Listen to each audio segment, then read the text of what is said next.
Hello, and welcome back to She's in Focus, the podcast dedicated to inspiring and empowering female filmmakers and videographers from all walks of life and on every step of their creative journey. I'm your host, Kel Grant, an aspiring filmmaker from New Jersey who's just trying to turn my passion into something more and connect with amazing women who have the same passion for video. One of those being Binita Mandalia, a budding filmmaker based in Boston, Mass. Binita grew her talent for photography back in 2016, and although she is new to filmmaking, she's taking every opportunity to learn and progress her skills. She's here to tell us how she's doing and how you can get started too. Binita, thank you so much for joining me today.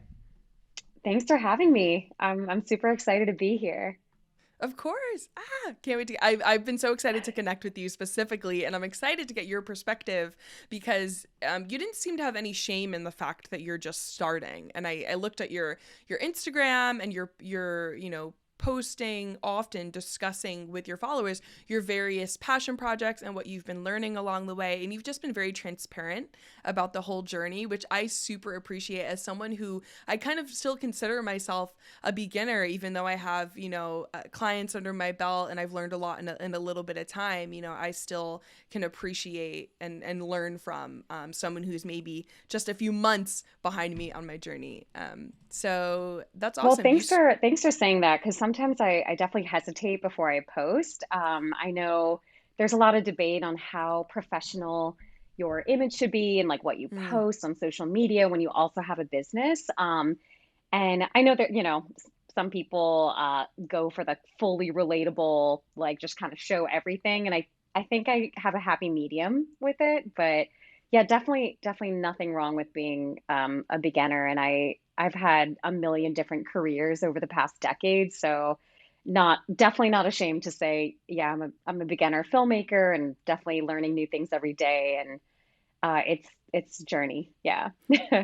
absolutely. And I'm excited to get into kind of how you got to video and all your previous kind of lives in different careers and such. But you started taking video seriously at the start of the pandemic after losing your teaching job. Tell me about that point in your life and why was pursuing video the right choice for you at the time?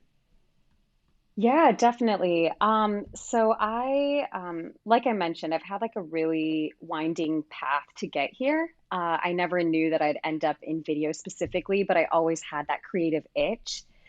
And so in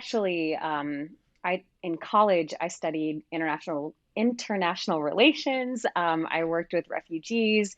And when I graduated, I kind of just wanted like first job out of college, just salary and benefits, whatever I could get, right? So I had like Yeah. your typical corporate America job, kind of at a desk 9 to 5. And it wasn't all bad, and I learned a lot, but I definitely, I knew it wasn't for me. Mm-hmm. But I also didn't know what I wanted to do. So I quit my job. I moved to Bogota, Colombia, because I wanted to speak Spanish, which I'd also learned Yes. in college. Yeah, I loved it. Actually, it was like really hard the first year, but then eventually learned to love it. And Still hadn't gotten into anything creative. I was teaching English and working with nonprofits. So 3 years after that, I came to Boston, and that's when I first picked up a camera because I was working for another nonprofit and they needed marketing materials. So we Mm, were doing a lot of work with communities in the Dominican Republic outside of Santo Domingo. And I was like, yeah, I'm going to buy a camera. I really like photography, like, want to try it out. And realized I knew absolutely nothing about DSLRs, about photography, exposure, what's ISO, what's aperture, like, no idea. And all my shots were terrible. Like, I got like a lucky few in. mm-hmm. But yeah, so that led me to seek out people who could teach me, which I found through Instagram. And Boston at the time, so this is like 5 or 6 years ago, had a really strong photography community. And there was something called Portrait Meet where they would just post and say, hey, we're meeting this place, this time. If you're a model, come hang out. If you're a photographer or you just want to meet people, just like everyone's welcome. So Wow. that's where I got my start in photography. And few years later, still teaching English as a second language, and I I was already doing like side gigs for photography. I was also working at the Leica Gallery as an assistant, and I don't know, it wasn't. I love photography, but I couldn't make a business out of it. I wanted to do it more Hmm. for like the artistic side, which sounds super lame, but, No, but no, I no. just like, whenever I thought about like, oh, do I want to do like wedding photography or product photography, or just, what would I make a business out of? What like niche? And I just, I couldn't do it. And I kept kind of getting pulled towards video because I saw like how every business needed video and it was Yeah. everywhere. And then you start seeing like all these apps are changing into being more video based. I also always had a love for documentaries, and I'm super into like travel and documentary or street photography. So when I would be doing that, I would I, again always feel that pull of, okay, I got a really great photo of this person, but I want to know what they have to say. I want to hear their story. And so there was always like a little bit of that itch of like, I need like a sound bite, or I want to get this movement. So yeah, that I don't know. I guess for some reason I felt more comfortable also making a business out of video. Like I wanted to save like photography for art, and video was like, yeah, it's fine. Like, and give that away. Yeah, that's super Sorry, that was interesting. super long and rambling. No, that was Like, Benita, I promise you, you are like a grade A interviewee. That was like okay. I couldn't have asked for a better answer. I'm like, Um how do I like connect all these dots? But yeah, so that's the long story. but that's so awesome. And I guess I've never quite heard someone be so intentional about video, as far as like you were being pulled into it, and you kind of saw that there was opportunity there for business too. So I think early on in your journey, your mindset was, okay, I love this as a hobby. I love photography as kind of a passion and for the sake of the art. But what can Mhm. I do that still kind of pulls that into it, but also makes me money? And there's also a demand and a need for it. And I think that's really cool. I feel like my 20s were, for like a lot of people, like it's your decade of exploration, right? I think as it should be. And Mm-hmm. I'm really happy, I'm really proud of myself for not being scared to try new things. Instead of like forcing myself into a box, like, okay, this is what I studied in college. I have to do this one thing. This is what's going to make me the most money. And like, then I have to like, yeah, I don't like follow the traditional checklist, right? Mm. But as I got older, I was teaching again part-time English and then doing photography part-time. Um, Around the same time that I got interested in video, I also met my now husband. So entering my 30s, I was like, well, I do want to make money. Like I do want to be comfortable. I don't want to be the stereotypical, like, which I think this is false. I don't think you have to be like a starving artist. Mm. And I think there's a way to be creative and also make money. And actually, you were saying like getting advice or giving advice. I get so much value out of not to, sorry to mention another podcast, but Chris, do you know Chris Do from the future? He I don't know anyone from the future. This is you exciting. so No, that yeah, was that's a what my stupid husband joke. said All to me, like right, the okay, future.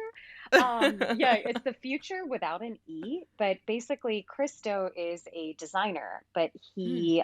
I think his mission is to like educate or provide educational value to a billion people or something. Like that's their mission statement. It's incredible. And I highly recommend it for anyone who is a creative entrepreneur. So it doesn't even have to be video or photo, like any, honestly, any entrepreneur, but of course, specifically geared to creatives because there is kind of a lack of education for the business side of things when you are in the arts, is what I'm kind of experiencing and seeing. Mm. And so I think it's one thing to learn like the technical side, and you can definitely find a lot of fulfillment in being creative, but you do really need to know the business side. Um, yeah. Yeah, definitely. I mean, and you've been in corporate America. I'm currently in corporate America, so the structure is very different when you own your own business. Can you talk about a little bit about why the 9 to 5 gig wasn't really for you, and how Yeah. your work life changed when you switched from working for someone else in that corporate setting to kind of being your own boss? Yeah, I don't think my brain works on a 9 to 5.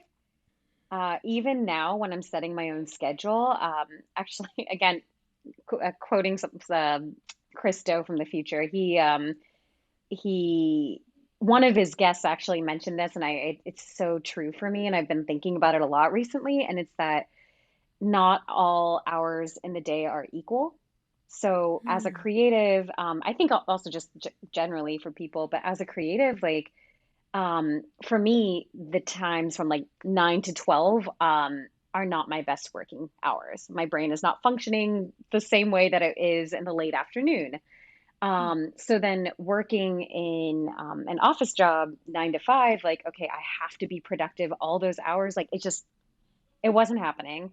I hated being an employee. Like I wanted to be my own boss. I wanted to um, make my own decisions. And I didn't want to have to put in like, okay, these are my vacation days, get the approval, right? Like I want to make those decisions in my life for myself. Um, which is why, like, even teaching English, even though I was an employee in that sense, I had a lot of flexibility. I could, just I could take a month off as long as I planned it with the school. And that was amazing to me. I'm like, my time is the most important thing right now. So yeah, that was one of the reasons a 9 to 5 didn't work. I felt like the on the one hand, also the work wasn't super meaningful to me. I think if it were, that might have changed things, I guess. Hmm. Um, but yeah, ultimately wanted to be my own boss, wanted to create my own schedule, not just day to day, but through the course of the year. Um, Now, I mean, it's not easy being your own boss. It's really hard to get motivated when you're feeling overwhelmed, or Hmm. there's, speaking of the learning the business side, and also learning the technical side of, creating these videos. Um, it's really hard sometimes. But I think it's just worth it, the trade-off of creating the lifestyle that I want. Yeah. Absolutely. Yeah. What do you find motivates you when you're kind of overwhelmed or struggling to kind of get through the week? What are some strategies that you use that help you kind of stay on top of things? I'm sorry, I'm laughing because this has like literally been my problem the last week or two. Where I don't know what it is or what's in the air. Maybe like I don't know, like there was a blizzard last weekend here in Boston, and like winter's just been I mean, I went out actually and I had a lot of fun, but the early sunsets, the cold, and then, Yeah. COVID, like so I'm not like I don't know, just it's been really hard to feel motivated and get the work that needs to be done, like actually get it done. Yeah. Um, so okay, strategies. Okay, one strategy is I try my best to break down my projects. So I use Asana, the Hmm. website, for it's kind of like goal setting, but also helps you track your projects and timelines. And Um, you can even do subtasks. So I can take a big project, I can break it down into steps. Then what I try to do every day is just write down what are the 3 things that I have to get done today. If I'm feeling extremely overwhelmed and unmotivated, what I do, this doesn't work for everyone, obviously, but I try to choose a task that I know I can do and just kind of have a small win. And even if I get that one thing done and the rest of the day is just kind of blah and kind of a wash, like at least I feel good that I got like that one little step, or even like within that step, like just one thing to feel like I made progress. And then other times I honestly I'll just like I'll say I'm not emotionally able to deal with this right now, or I feel like way too overwhelmed. I need to take a break. Um, I'm really bad. I'm saying all this here. I'm really bad at actually following through with it. And That's oftentimes, fair. honestly, like my husband is super, super supportive, and he's a lot, in my opinion, a lot better at stress management and like recognizing when things are like, he's like, okay, you need to like step away from your laptop, just like take a moment to play Animal Crossing or Mhm. Zelda or like have some food. Like, so he's really good at like recognizing that in me when I'm overwhelmed, and that kind of helps too. But I'm getting better at figuring that out in myself too. Yeah, So now I'm it's like a entering journey. like therapy mode. This podcast can be very therapeutic, yes. So I think it's something that we all struggle with because, working my 9 to 5 and doing freelance on the side, I'm very good at getting all of my tasks done, between 9 to 5, always on time. But I think that's because the dependencies are a lot greater. If I don't get this, this in, everybody else in my company might be depending on it. So there's that. And then there's also like, I'm going to look bad to my boss or to management, which could eventually cost me my job. When you're your own boss, it's like, especially if you have a good relationship with your client, you could just be like, hey, not getting this to you today. I'll get it to you next week. And like, there's nobody who's really pushing you to get that. Mhm. Like the creative field, if you're your own boss, is like there's a lot of give.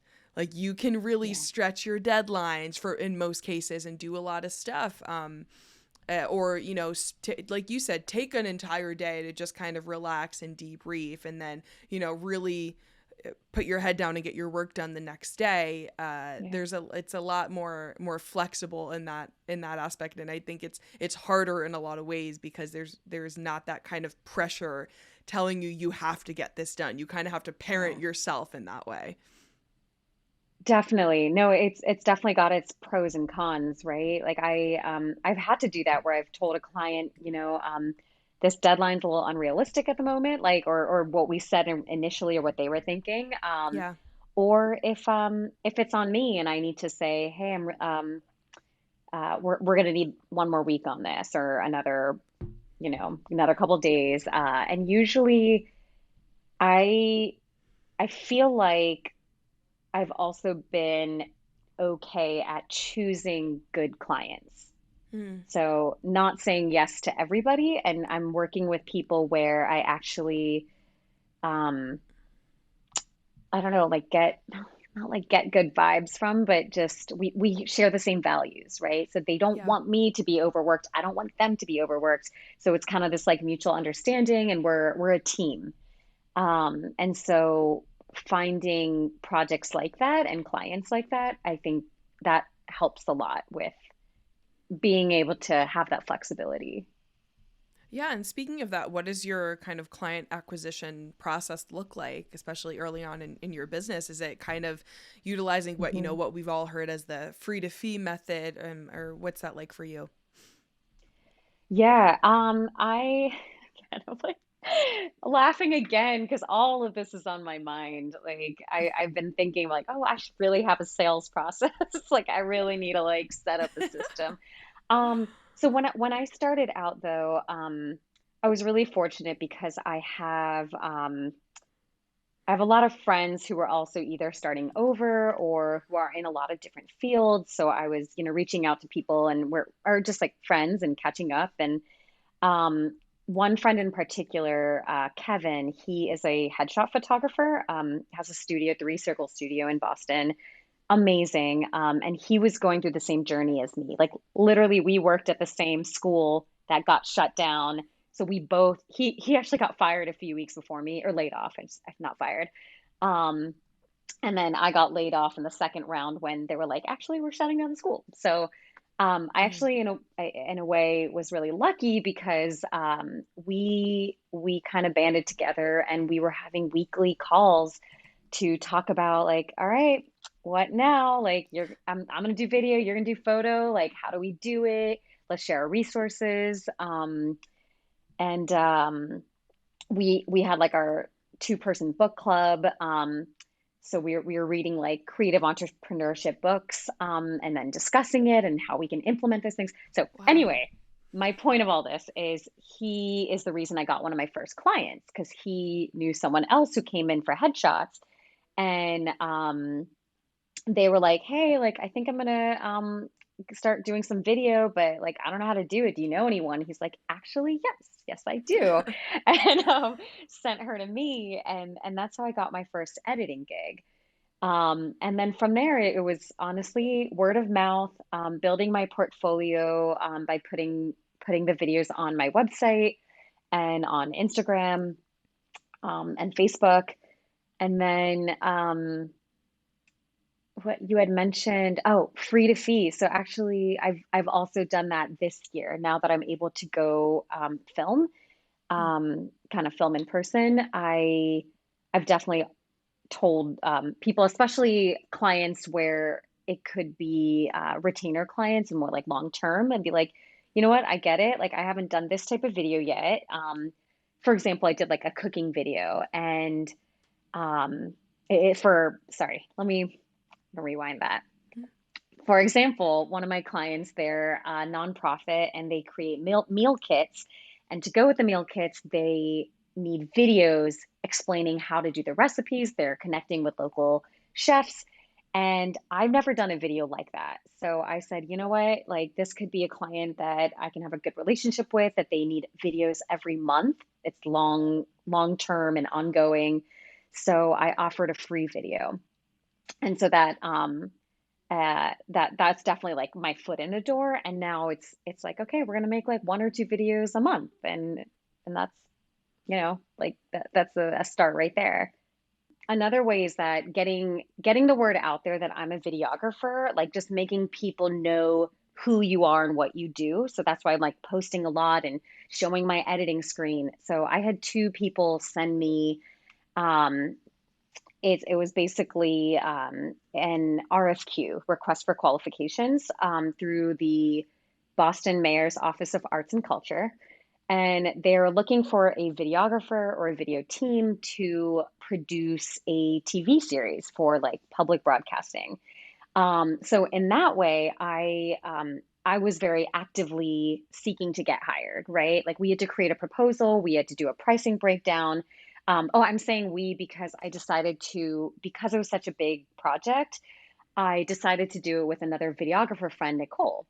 So I was like team lead, and I was mainly creating the proposal and the main point of communication for the mayor's office. And and she would be assisting me with like any problems that came up with filming, with editing. Basically, we applied, and of course, we had to send in our bios. And I mentioned that I used to be a teacher, that I had lived abroad, and spoke Spanish. So I think that really helped me get this job. And the videos happened to be these episodes with three different teaching artists. So it's all visual arts, and it's 8 episodes each, and geared towards senior adults in Boston. So I think I'm starting to get a lot more clients, that again are either nonprofit or with education, and I'm really enjoying it. But I'm not 100% sure that's what I want to do, or that's my thing. I know like specializing would really help, and you can get a lot more business through specializing, I believe. But I think I also kind of want to mix in more like creative storytelling, possibly. Um, like I might be working with a luxury car consultant that is just starting up, and we might do a more creative storytelling ad where we hire like an actor, and I get to write a script and plan those shots, and Ooh. yeah, like make like a little short film, but in just 60 seconds. Um, yeah, and what else? The kind of third category that I might have told you about before or written about is making brand message videos. So I have like a love for documentary, and that's something I want to explore in the coming years. I don't think I'm there yet, and I'm still figuring out what ideas. Mm. But a skill that I think I could learn through my business is interviewing people. So a brand message video would be anywhere from 1 minute, 3 minutes, 5 minutes for someone's website or for social media, and talking about the organization and their background and their values and their services. And and so I don't know. I feel like I'm kind of all over the place, and I have like maybe themes or like different categories, but I I'm still exploring. It sounds like the possibilities are endless for you since you're kind of willing to kind of go where the wind takes you as far as exploring different these three different kind of facets. And I guess I'm wondering what it takes to kind of get opportunities like you've been getting. Is it a matter of just, you know, believing in yourself and saying, I am a videographer, I'm going after this, I'm going to call myself a videographer and market myself as such, and then just kind of utilize my network to get those connections? What do you think it takes for those listening who are starting out and just not sure, like, okay, how do I get from, picking up the full-time filmmaker course to actually getting opportunities and clients? I think I think it's a combination of things. I think initially it's just practice, like literally have fun with it and go with your feelings. Like where are you? What are you drawn to? Right? What are you actually interested in? Don't try to like force yourself into a box because you think you should be doing one thing or another. Mm. So with video, I started out just like practicing, like playing around, making like I don't know, like filming myself talking about something, a topic I know, like teaching English. Or I stayed with my brother in California for a few months, and he has a beautiful kitchen. And so I was like, you know what, I'm going to make some cooking videos. And I filmed him creating, making ravioli from scratch, right? And that was like an opportunity to practice, but also see like, what do I actually like? And then the second thing is just reaching out to your network. Don't be afraid to just like call someone up and say, hey, I'm a videographer. And yeah, just like own it. Even if you're not there yet, just say like, I'm a videographer and this is the type of video I want to make, and maybe do the free to fee model. And that kind of get practice in through that. It's practice and portfolio building. And then I think honestly, soon you're going to be getting inquiries. I think video is so needed right now that there is an abundance of work out there. And I think if you can build your portfolio, learn the skills, build your portfolio and network, you're set. There's so much opportunity out there. I'm a little biased because I'm also living in a big city, but I really Right. think I don't know. I think you can do this remotely too. When I started, I was actually in Tennessee with my husband and his mom, and doing my editing gigs from like remotely. Like all my clients were here in Boston or elsewhere, and yeah. So I think it's all very possible.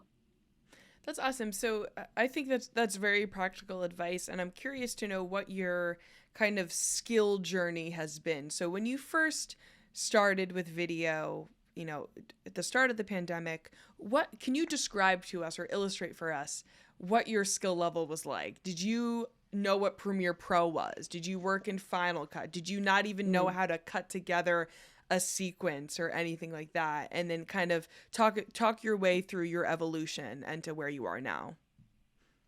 wow. Yeah. So I think I did have a head start because of photography. Mm-hmm. I think I already knew the basics of camera settings just from doing that for a few years. For video, it it really helped to join the online course full-time filmmaker. Like, not to make this an ad for it or Yeah, anything, right. but Sponsored it, by, it please. really it really yeah. But like, even if you don't join some kind of online course or community, I think all the information is out there on YouTube. So what I would do, or how it happened for me, is I would say okay, this is the type of video I want to make. I want to do an interview. Okay, so what are the three things I need to know? I need to know my camera settings and like that equipment, like what lens to use. I need to know lighting and I need to know audio. Um, and obviously, like I didn't have a huge budget. I had just gotten laid off. So it was like, all right, I'm gonna buy this like cheapo lav mic and let's see if I can work with that. Or I don't know. I even know people who like started just filming on their phones, like which are super high quality these days. So there's definitely a lot you can do there. And yeah, I did end up getting the Adobe, what is it, like Creative Cloud, like the suite, like all of them, because The I, suite. as again, I was already doing photography, so I had Lightroom, I had Photoshop. So now I was like, well, I might as well get the bundle because now I need Premiere, I need it After Effects. So I did decide to invest in that. And luckily, I guess through Full-Time Filmmaker and also from teaching before that, I had like a .edu email, so I could get like some discounts for Oh that yeah. first year. Yeah, Oh yeah. definitely didn't want to pass that up. Um, but yeah, I think each project that I've had, I've learned like at least minimum one new thing. And someone actually posted this in the Facebook group, but they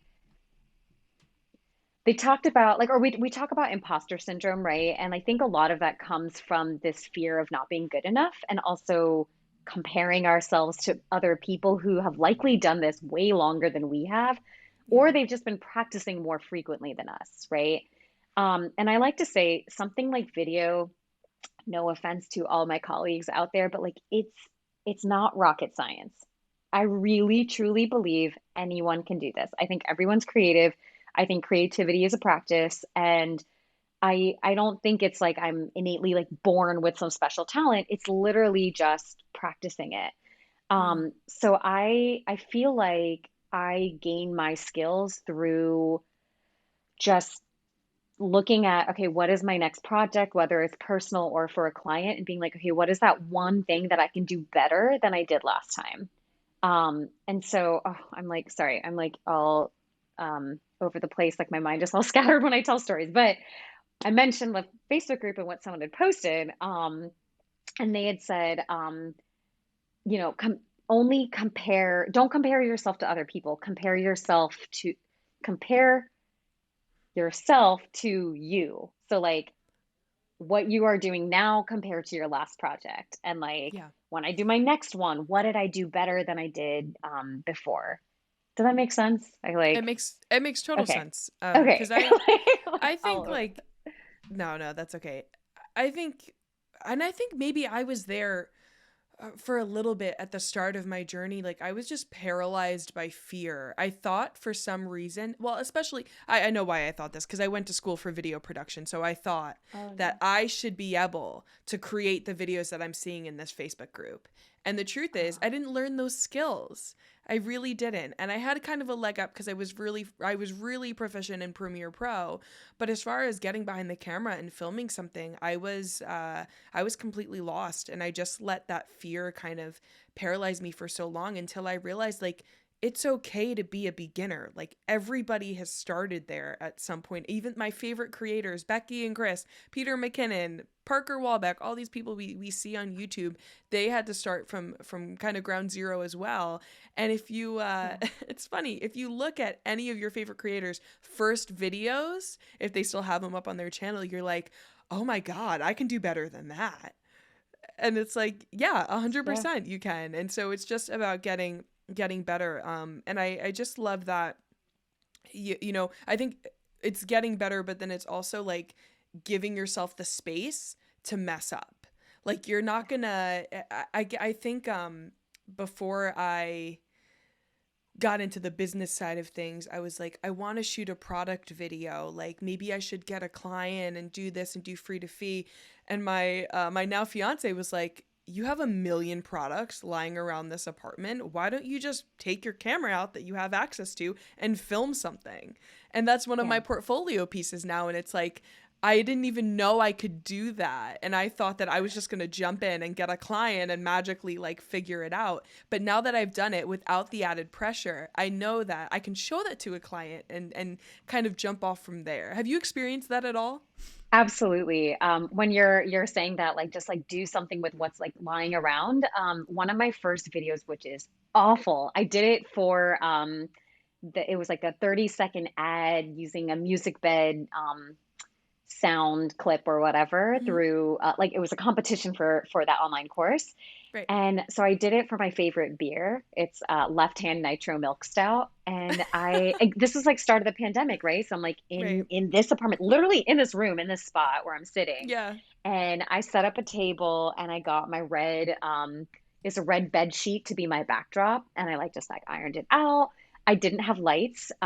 So I just used actually, yeah, this lamp and then maybe one other I have and just like played. Like literally was just like, Yeah. it doesn't even matter. Like I'm not going to win this. I just started, but I need to do something. I need to practice. And here is like a set limit and guidelines. And I did it in a weekend, right? Like I didn't spend weeks or months on it. It was just like, all right, I have like 2 days to do this and one day to edit. Let's see what I can do. And I'm going to Yeah. learn something in the process.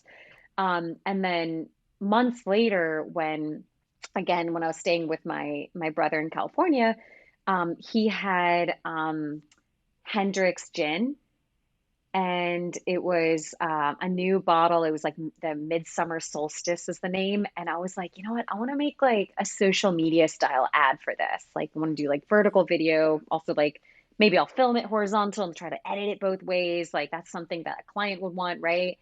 Yeah. And I filmed it in like 5 hours, and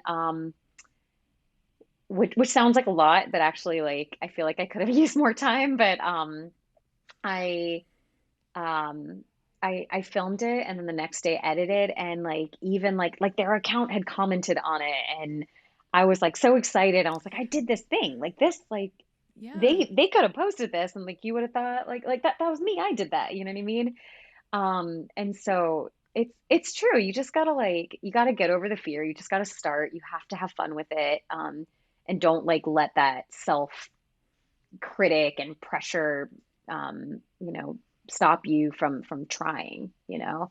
And it's like it's way easier said than done. I think honestly, like because I've had so many careers in my life, like um I'm used to starting over. I've Hmm. practiced being a beginner, right? Like it is very uncomfortable. Like I remember coming to Boston and teaching my first class. Like I've always taught classes with all Spanish speakers. So now having a mixed group was like very different and like a very formal setting versus like freelancing it or, in Colombia, the companies just operate a little differently. And so I remember I was really nervous and I was actually really bad at it. And it took practice. It just took time doing it over and over again till I felt like, yeah, I'm good at this. I know what I'm doing. And like it's the same for video.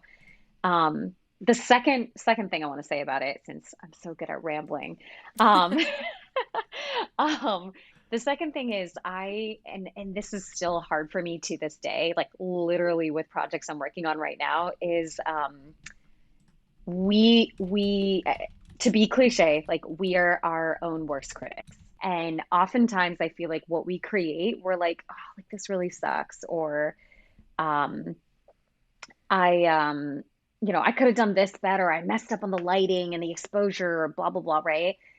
Usually the client can't see that. Not every situation. I know there's exceptions to that, but like most of the time, the client doesn't know any better.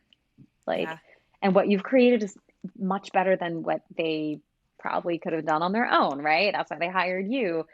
So just like keeping that in mind kind of helps you get out of like imposter syndrome, being like, no, no, like I already am one step ahead of the person I'm creating it for, most likely. So just do it, and be okay, like you said, with making mistakes. It's not going to be the end of the world.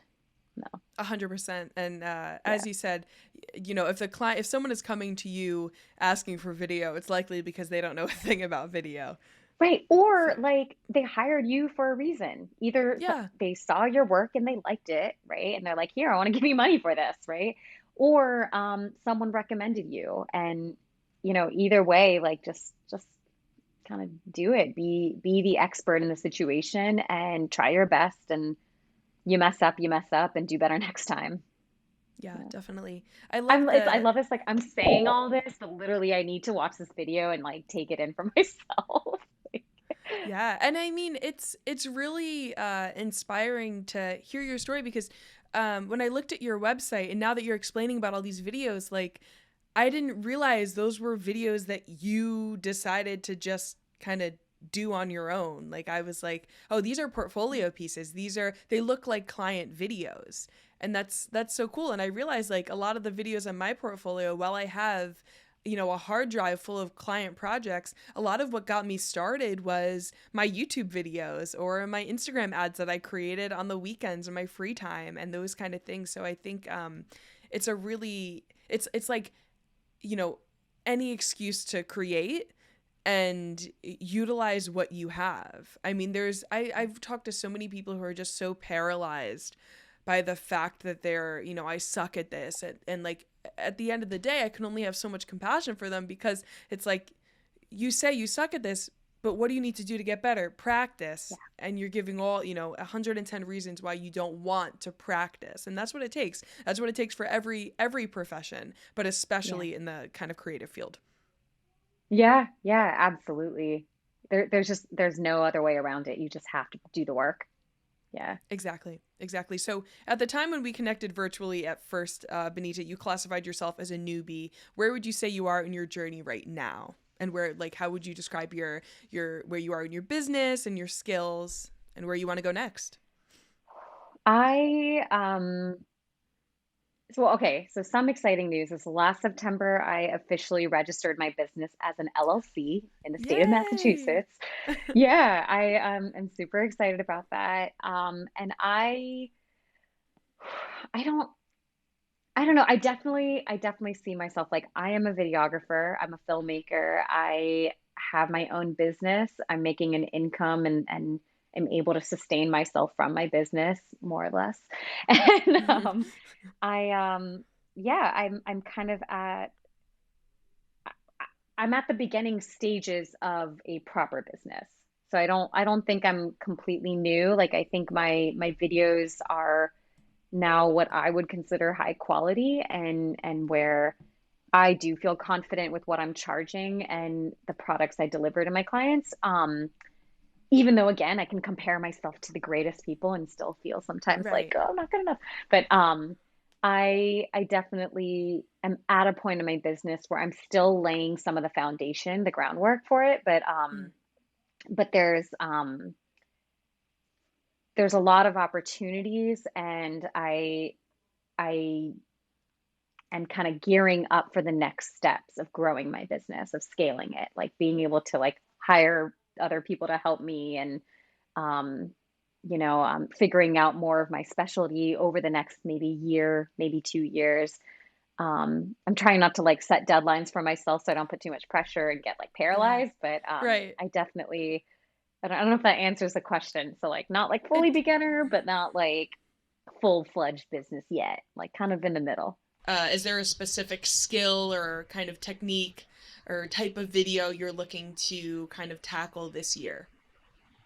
Ooh, that's a really good question. I I would love to do two things. One, if I'm able to work with this one client on doing that kind of storytelling ad structure, I think I feel very excited about writing a script. I think I'm generally a decent writer, so I think that's something I haven't been able to do in past videos that I'd love to practice and kind of give it a shot. The second one is some form of documentary storytelling. Um, I'm passionate about a few different topics that I think it would be wonderful to amplify those voices and kind of tell those stories, and getting getting some practice with that would be fantastic. Yeah. Awesome. So I think you're going to be able to, by the time, you really get those under your belt, continue to really market yourself as a video creator and a storyteller. Because I think like that distinction is really important in the video space, because especially with like these kind of social media style ads and things like that, a bit of that storytelling element is lost. So having that like that narrative ability to be able to craft a story through a brand message or a brand mission is really cool. Yeah. I feel like so many people debate like the terms, like, are you a videographer or a cinematographer or a filmmaker, right? Like they all have like Yeah. different weights, different meanings. Yeah, I definitely would. I want to kind of get better at storytelling and hone that skill. Yeah, absolutely. Same here, actually. And before we get to our closing questions, so we discussed before we started recording that a lot of the trainings out there on YouTube are kind of put forth by a lot of white males in this video space. So I'm just wondering, like, culturally speaking, were you ever encouraged to pursue kind of the creative arts? Because a lot of like minority parents from different cultures, they follow this narrative of like, get a real job, that's not going to make you money. Did you experience any of that in this space? Yeah, absolutely. I wish I had mentioned that before talking about like journey to get here. And knowing I had something in me that was really drawn to the creative side of things, and so I was definitely encouraged to do and create art growing up. Like I was in theater since I was a kid. Like I do like arts and crafts. I like love taking photos on my digital camera. So that wasn't a bad thing, but it was always kind of, again, a very much a stereotype for a first generation American of Asian parents. That's a hobby, not a profession. You cannot make a career out of it, or you're going to be poor and not have like a stable lifestyle. And as my parents probably be like, no one's going to want to marry you, right? Like that's like a huge thing on their minds. Like, gotta get married, gotta have kids, gotta get the house, right? And it's all understandable. Like it's like a whole nother topic. You can like make a whole podcast about that, like about expectations and cultural and generational differences. But I was definitely discouraged, not only from family, but also just my culture and that society of pursuing anything artistic. And so I never had those examples growing up. Now you do see a lot more examples of, of Asian creatives being very successful and like speaking out about that. It was actively discouraged, right? It was always a no. Like that's not even like a possibility. So I think I kept like denying it, and then that's how I got into teaching, because teaching was still respectable, reputable. Doesn't make you a lot of money, but I was at least happy doing it, and I could express my creative side in my lesson plans or activities I did with my students, especially for the times I worked with like children. But yeah, it was definitely and still is kind of difficult for some family members to really understand, like, what do I do? How do you do it? Like, how do you actually have a business around that? So yeah, it's I've given up. I've accepted that not everyone will understand, and that's okay. Yeah, absolutely. I think that in a way, you almost kind of have to keep proving yourself to these people just by kind of sticking on your path and keep continuing to follow your vision. And I think one thing that really helped with that, I stopped talking about it. I stopped trying to prove myself by saying, oh, well, this is what I'm going to do and I can do it. And, so I stopped talking about it and just like did it. Right. Like I knew I'm not going to, I wasn't going to get the support that I was looking for. So I found that support through my partner, through friends or through other videographers in the community, right? And once I found support in other areas and stopped trying to prove myself to people who, quite frankly, were not going to understand and might never understand, like that helped a lot, to be like, I can kind of validate myself just by doing the work and showing it to myself. Yeah, absolutely. And that's awesome. And thinking about kind of the building your own or finding your own communities, what would it mean to you to have kind of a network of female filmmakers? And is that something you already currently have? I think that would be super valuable. And I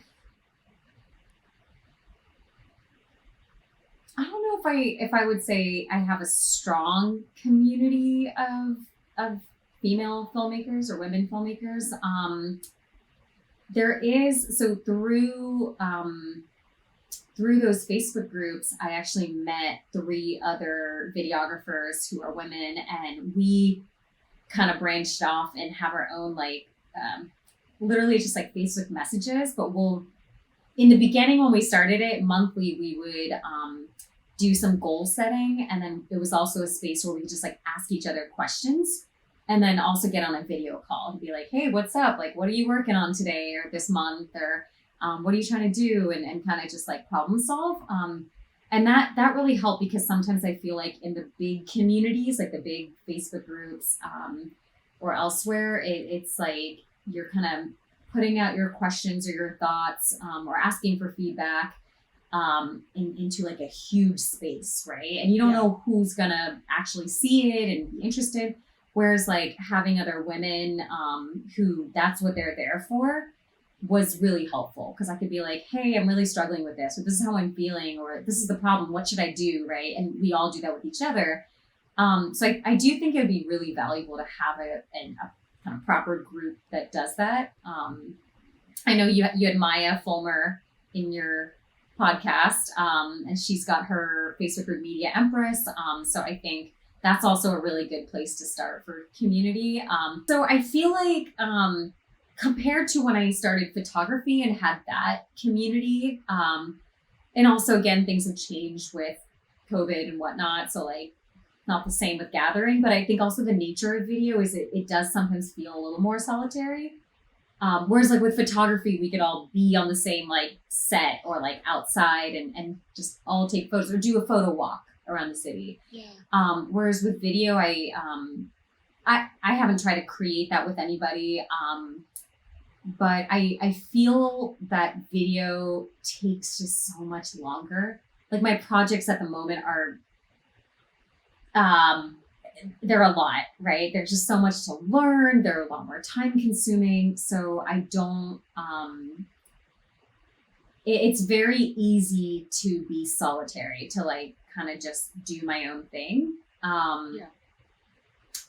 I will say there are a lot of supportive people out there and supportive women that you're having everyone on your podcast, like Jasmine, I'm forgetting her last name. Quinones.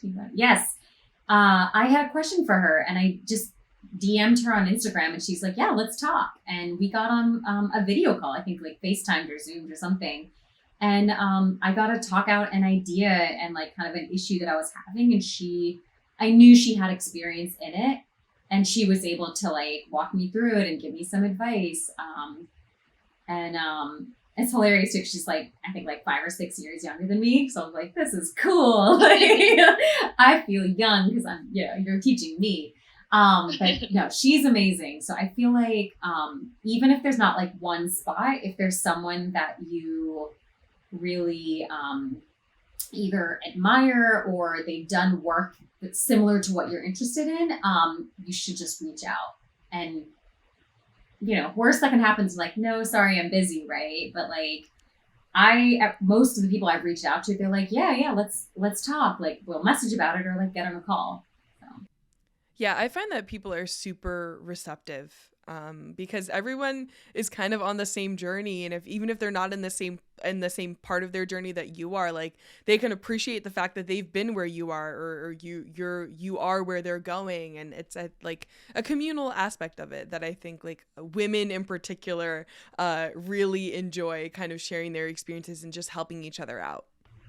Yeah, I think that's spot on. Like, I think everyone's kind of been there, and we know what it's like to be like the only woman on set, or Oh yeah. one of like the 1% of female filmmakers, right? Like and the experience is very different, and kind of that feeling of needing to like prove yourself and this and that. So like, I think that's maybe why so many people are a lot more receptive to kind of helping out, because they've been there. We've been there. Yeah, absolutely. So Benita, what is one thing about your story that you want the people listening to remember? If there's one takeaway, it would be to just own it. Just, get rid of that imposter syndrome or the fear of failure. Just own it. Call yourself a videographer or whatever it is you're trying to be, and not trying to be, just be it. Just do it. Yeah. Yeah, I could definitely use that advice. I just realized that I still, in my intro, call myself an aspiring filmmaker when I've been doing it. I am doing the damn thing. I am a filmmaker. I am a videographer. So I always keep saying I'm gonna change it, but I'm really gonna change it this time, because while there's nothing wrong with being a newbie, I think to a certain extent there's like people are gonna treat you how you kind of present yourself, and if at what point do I say that I'm a filmmaker? Because as once you put those kind of caveats on your title, that's when people, oh, is she really a filmmaker? What does aspiring mean? What is that going to mean for my business? So I had someone say that to me when I started photography. She's a photographer, and I was like, yeah, like I want to be a photographer. I'm trying to be. And she's like, no, take those words out of your mouth. You are a photographer, right? So same thing for video now. I'm like, I'm a videographer. I'm a business owner. I'm kicking ass. Like, this is what I do. Yes, and absolutely. Just kind of be confident. And, there's so many resources. There's so many good people out there willing to help. And you just got to put in the work and trust yourself and just do it. Absolutely. Benita, I've taken up so much of your time tonight, so I'm going to wrap up, and I'm going to ask you two final questions. One being, where can the viewers and listeners of this podcast find you? Okay. You can find me on Instagram. It's my first and last name, Binita, Binita, Mandalia, Mandalia.